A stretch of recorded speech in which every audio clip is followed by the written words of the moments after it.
ఈ example lesson అయిపోయేదాకా carry అవుతుంది. ఓకేనా? జాగ్రత్త వినండి.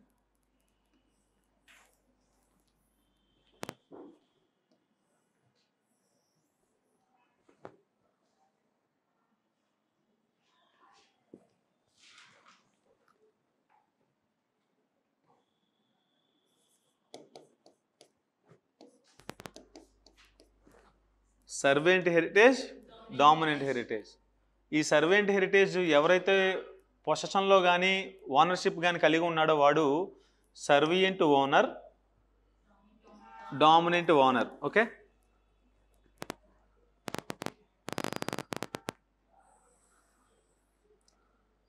ఇది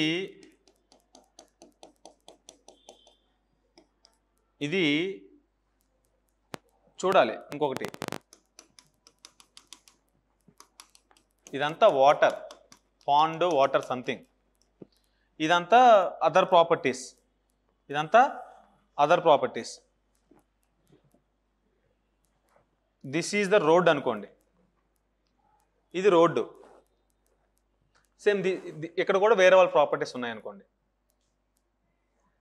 ఈ రోడ్డు నుంచి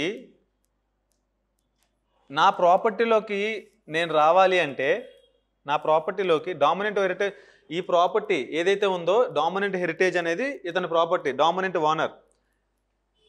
నా ప్రాపర్టీలోకి నేను రావాలి అంటే ఈ రోడ్డు మీద నుంచి స్కూల్కి వెళ్ళేటప్పుడు, ఆఫీస్కి వెళ్ళేటప్పుడు, ఓకేనా, బయటికి వెళ్ళి వచ్చేటప్పుడు ఇక్కడ నుంచి రోడ్డు మీద నుంచి ఇక్కడికి ఎగురుకొని వస్తానా, ఇక్కడ నడుచుకొని వస్తానా? ఏదో ఒక దారి తీసుకొని రావాలి కదా. I need to take some way, isn't it? ఇప్పుడు for what purpose that easement? For the enjoyment of ఆ ఈజ్మెంట్. ఈ దారి నాకు లేకపోతే నేను నా యొక్క డామినెంట్ హెరిటేజ్ని, ఈ డామినెంట్ ఓనరు డామినెంట్ హెరిటేజ్ని వాడుకోగలడా? ఫుల్గా, పర్ఫెక్ట్గా, అబ్జల్యూట్గా వాడుకోగలడా? ఆ దారి ఉంటేనే. దీన్ని నడక దారి అంటారు, లేదంటే రైట్ ఆఫ్ వే అంటారు. Right of way is the best example అండి. So for the timing I am removing this because I am only taking two right of way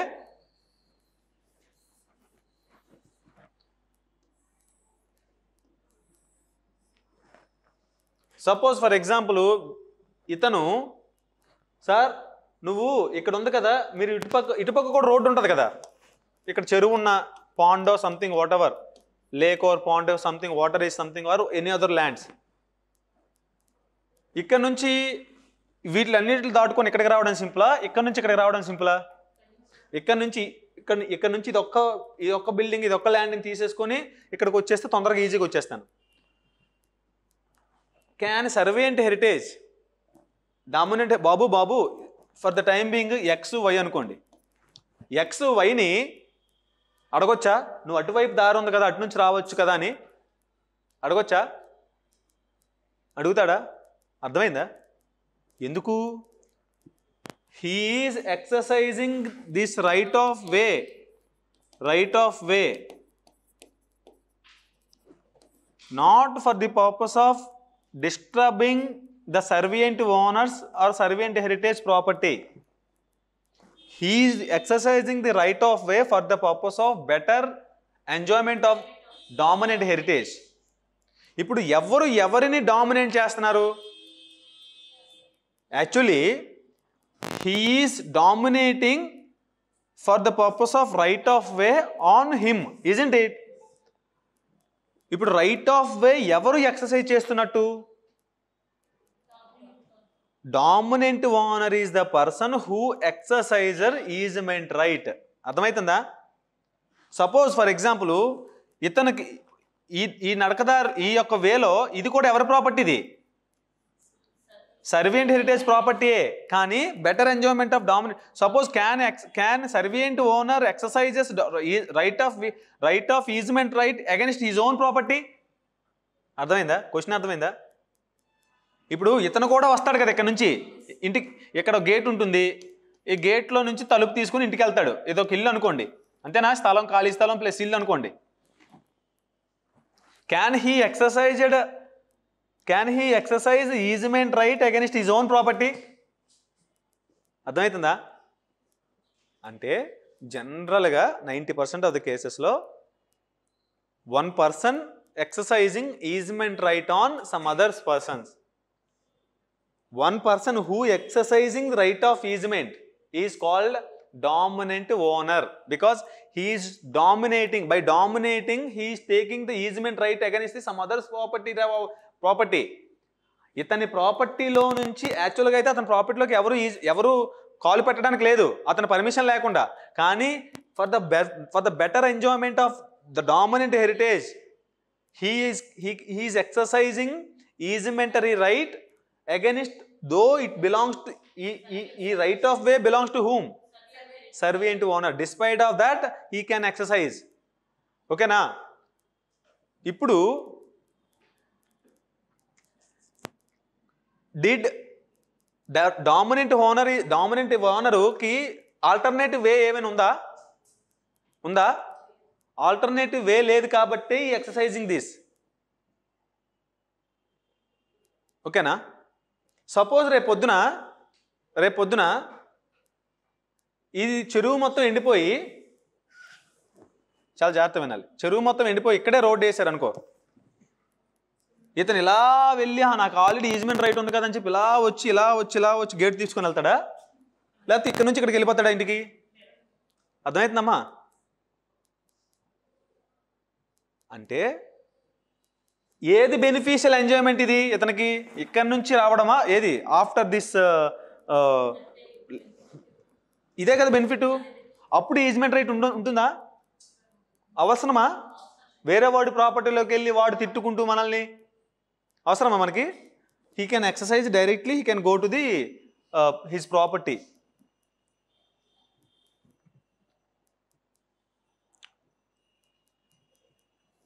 ఇప్పుడు హూ ఈజ్ డామినెంట్ ఓనర్? ఒక్క లైన్లో చెప్పండి. The person who exercising easementary right on some other's property is called a dominant owner. The person on which property for the beneficial enjoyment the easement right can be using dominant heritage. Dominant heritage యొక్క ఆ dominant heritage బెటర్గా use చేసుకోవడం కోసం easement రైట్ని తీసుకునేది. ఆ better యూజ్మెంట్ of which for what property? That is dominant heritage. Dominant heritage అనే ప్రాపర్టీ కోసం dominant owner right of easement తీసుకోవడాన్నే against whom? Servient owner upon servient heritage. Isn't it? ఇది బేసిక్ అండర్స్టాండింగ్ ఆఫ్ ఈజ్మెంట్. దీనిలో రకరకాల different types of ఈజ్మెంట్స్ ఉంటాయి.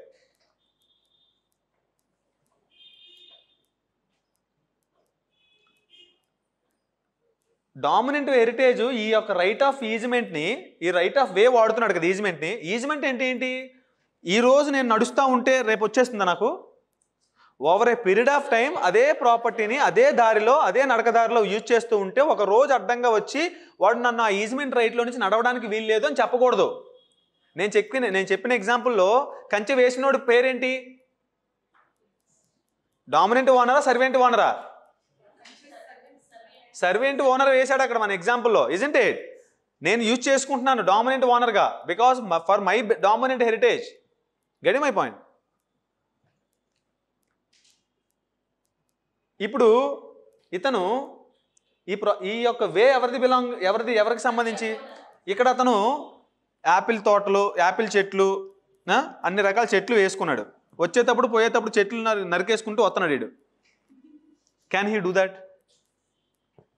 While exercising right of easement, dominant owner should not cause any disturbance and he cannot disturb the property and enjoyment of the servant heritage of servant owner. This is a fundamental principle. Okay na? ఈడు ఎప్పుడైతే obstructions, ఎప్పుడైతే disturbance cause చేస్తాడు, ఈడేమంటాడు? ఈ రోజు నుంచి నువ్వు ఇటు రావడానికి వీల్లేదు అంటాడు. Isn't it? తర్వాత వాడు చేయగలడా వాడు చేయకూడదా తర్వాత చూద్దాం. ఓకేనా?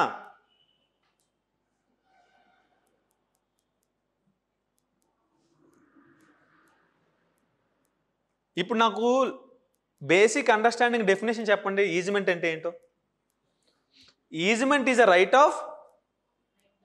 ఆఫ్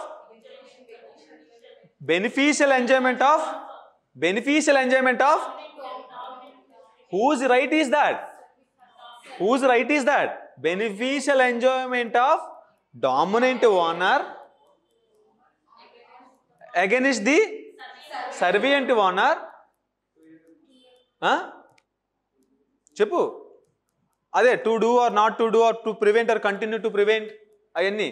బట్ ఈ వర్డ్ చాలా important. So easement is a right of enjoyment of dominant owner upon the dominant heritage for once owned benefit of the dominant heritage against the servant owner on the servant heritage, isn't it? అంటే dominant owner ఏదైతే ఉన్నాడో ఈడి ప్రాపర్టీలోకి ఈజీగా beneficial enjoyment కోసం చేసే ఈ యొక్క తీసుకునే ఈ రైట్ ఆఫ్ ఈజ్మెంట్నే, రైట్ ఆఫ్ వేనే ఈజ్మెంట్ అంటారు. He should not cause any disturbance. He should not cause any destruction of this property. Can he do so? Vice versa, na? He also, can he prevent this person for enjoyment of that property, of enjoyment of that way? No. మరి issues ఎక్కడ వస్తాయో చూద్దాం, ఓకేనా? ఇప్పుడు మనకి characteristics ఎసెన్షియల్స్లో ఏం కనబడుతున్నాయి? There are 2 or more persons. One is called dominant owner and another one is called servient owner. 2 properties, 2 tenements ఉన్నాయి. ఏంటో tenements? Servient heritage, dominant heritage, ఓకేనా? ఇప్పుడు ఈ చెప్పిన ఈజ్మెంట్ రైటు ఎవరి యొక్క, ఏ ప్రాపర్టీ యొక్క బెనిఫిషియల్ ఎంజాయ్మెంట్ కోసం, but not a servient heritage. Getting my point? Essentials అన్నీ వచ్చాయా? ఏంటా ఎసెన్షియల్స్ అని చెప్పాను? ఒక చిన్న ఇక్కడే చెప్పేస్తాను. క్యాన్ హీ మస్ట్ బి ఓనరా? దీనికి ఓనర్గానే ఉండాలా? ఆక్యుపైర్ అంటే చూడాలి. దీనికి వై ఈజ్ ద ఓనర్ అనుకోండి. సపోజ్ వై ఉండటం లేదు ఇక్కడ, జెడ్ అనే పర్సన్కి లీజుకి ఇచ్చాడు ఈ property. Can Z exercise that right of easement for beneficial enjoyment one's owned property, isn't it? ఇంకోటి చూడండి అయితే. So no, you should not have any misconception that one dominant owner is always owner. He can be a ఆక్యుపైయర్. Occupier in the sense the person who is having a possession.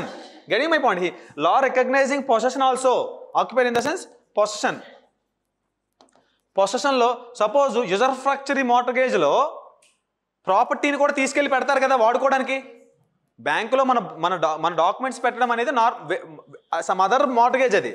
But property మనమే use చేసుకుంటున్నాం, మన documents మాత్రం బ్యాంకులో ఉంటాయి, some other mortgage అది. But user ఫ్రాక్చరీ మార్టగేజ్లో నేనేం చెప్పాను? నా ల్యాండ్ను కూడా ఎవరికైతే మార్టగేజీ, ఎవడైతే డబ్బులు ఇస్తున్నాడో క్రెడిటారు, వాడికి ఇచ్చేస్తాను. దాని మీద వచ్చే రెంట్స్ని బేస్ చేసుకొని దాని మీద ఎంజాయ్ చేస్తూ వాడి యొక్క మంత్లీ ఈఎంఐలు కానీ, రెంట్లు కానీ, ఇంట్రెస్ట్లు కానీ కట్ చేసుకుంటూ ఉంటాడు. Getting my point? That is usufructuary mortgage. మరి ఆ కేసులో మార్టగేజార్ కూడా ఉంటాడా ఉండడా? లెస్సార్ ఎట్లా ఉన్నాడో మార్టగేజార్ అంటే in the sense the person who is having a possession by way of mortgage ఉంటాడా ఉండడా? So mortgagee or possessor or occupier or owner, anyone can be. Can servant owner is always need to be owner of that property? He also can be some other person. ఇతను కూడా ఎవడైనా ఉండొచ్చు, ఇతను కూడా లెస్సార్ అయి ఉండొచ్చు, లెస్సీ అయ్యి ఉండడు అనుకోండి, వాడు యూజ్ చేసుకుంటాడు అపాన్ దట్ ప్రాపర్టీ. చాలా జాగ్రత్త వినాలి. బేసిక్గా చెప్తాను, తర్వాత డీప్గా కొంత వెళ్దాం. Can dominant owner sell this property? ఆయన ఇష్టం అండి, అమ్ముకుంటాడు. అంతేనా? అమ్మకూడదని లేదా? అమ్ముకోవచ్చా? ఆఫ్టర్ సేల్ ఇతని ప్రాపర్టీ ఎవరికి వెళ్ళిపోతుంది? ఎవడైతే కొనుక్కున్నాడో వాడికి వెళ్ళిపోతుంది. Isn't it? Can that person exercise the right of easement after that sale? Can servant owner అడగొచ్చా? సార్ వై అనే పర్సన్ మాత్రమే ఈ నడక, వాడికి మాత్రమే వదిలాను నేను ఈ దారి, నీకు వదలను అంటే కుదురుతుందా? ఈ యొక్క టెనమెంట్ ఏదైతే ఉందో ఈ యొక్క టెనమెంట్ ఏదైతే ఉందో ఈ ల్యాండ్ అమ్మితే దీని మీద ఉండే రైట్స్ కూడా వెళ్ళిపోతున్నాయి లేదా ట్రాన్స్ఫరీస్కి?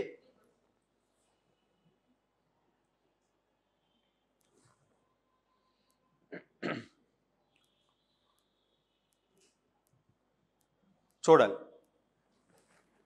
ఈజ్ దిస్ ప్రాపర్టీస్ హెరిటబుల్ అంటే వారసత్వంగా తన తదనంతరం వేరే వాళ్ళకి వెళ్తుందా? వై చనిపోయాడు, ఇదే ఇంట్లో వై చనిపోయాడు, వాళ్ళ పిల్లలు ఉన్నారు, పెద్దోళ్ళు అయ్యారు. Can they exercise the right of easement? అర్థమవుతుందా? హెరిటబులా? ఇట్ కెన్ బి ట్రాన్స్ఫరబులా? Upon transfers that easement right. Now ఇది సపోజు ఈ దారి బెంజ్ సర్కిల్లో ఉంది, ఒక ల్యాండ్, ఆ ఇంట్లో బెంజ్ సర్కిల్ ఒక వే ఉంది. అక్కడ గజం 1,00,000 రూపాయలు, ఇక్కడ మొత్తం కలిపితే ఒక 100 గజాలు ఉండొచ్చాము ఇదంతా. Can dominant owner sale exclusive this right of easement? అర్థమవుతుందా? అమ్మేయొచ్చా ఎక్స్క్లూజివ్గా? Whether servient owner can sell away that exclusive this? మరి నేను చెప్పింది ఒకటి ఎసెన్షియల్స్లో ఒకటి చెప్పాను కదా, it cannot sold, it cannot transfer exclusive rights on this. ఓకేనా?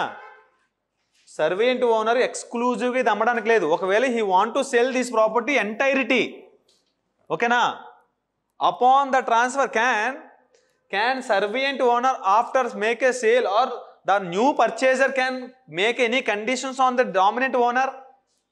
పెట్టగలరా? కామన్ సెన్సికల్ అండర్స్టాండింగ్ కదా ఇదంతా.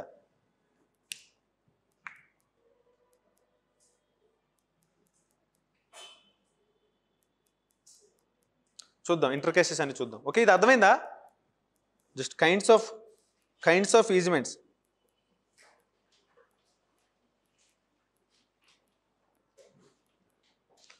ఇది చెప్పండి, can dominant owner prevent servant owner from this? ఎందుకు? అర్థమవుతుందా? Can dominant owner prevent servant owner of this right of way? వాడేటి వెళ్తాడు మరి? ఎవరి ల్యాండ్ అసలు అది? నీకు ఎలాగైతే బెనిఫిషియల్ ఎంజాయ్మెంట్ ఉందో వాడికి కూడా బెనిఫిషియల్ ఎంజాయ్మెంట్ ఉండాలి కదా. బట్ వీడు ఏదైతే ఈ ప్రాపర్టీని యూజ్ చేసుకుంటున్నాడు, will it called as right of easement? ఇది రైట్ ఆఫ్ ఈజ్మెంట్ కాదు. Right of easement is the person two different. అంటే ఒక dominant owner servient owner's property మీద ఎక్సర్సైజ్ చేసే రైట్. ఓకేనా? For what purpose? Beneficial enjoyment of dominant heritage, not servient heritage. Sir నేను ఈ నడకల దారిలో నేను రోజు నడిచాను అనుకోండి సార్, నీకు వాస్తు మంచిది సార్ అన్నాడు అనుకోండి, నీ వాస్తు గురించి కాదు, నీ వాస్తు గురించి చెప్పు. వాస్తు in the sense colloquial, that's not the example. ఓకేనా? For one's owned beneficial enjoyment. So he need not be owner, he need not be a he can also processor, he can also lessee, he can also be mortgagee, anything can be done. అంటే ఎవడి చేతిలో ఎవరి ప్రొసెషన్లో ఉంటున్నాడు వాడైనా అయి ఉండొచ్చు. Person who is having ownership rights also can. And that exclusively right of easement cannot sale and cannot transfer. Okay,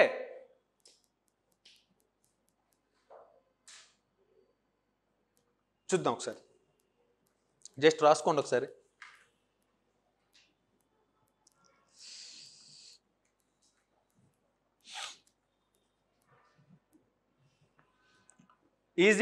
Is it right in rem or right in personam?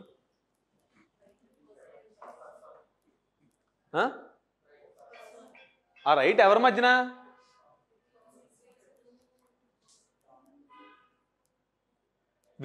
Will this right of easement available to the entire world?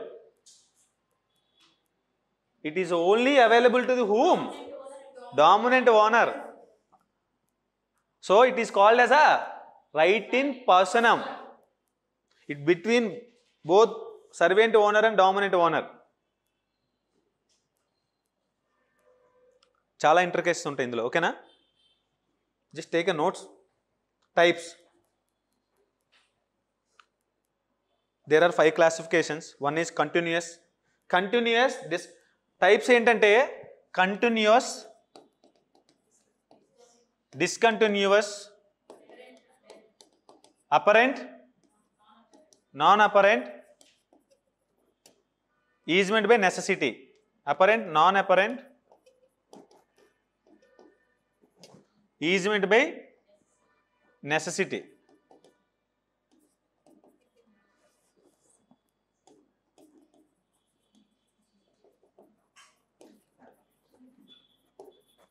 ఈ right of way easement by necessity అనా? Is this right of way which the dominant owner is exercising upon the dominant heritage for one's beneficial enjoyment? Dominant owner exercising upon survey and heritage for one's owned property of the dominant heritage. Is it out of necessity? అది సరదా కోసం చేస్తున్నాడా? ఇది అవసరం వాడికి. For what purpose? Beneficial enjoyment of dominant heritage.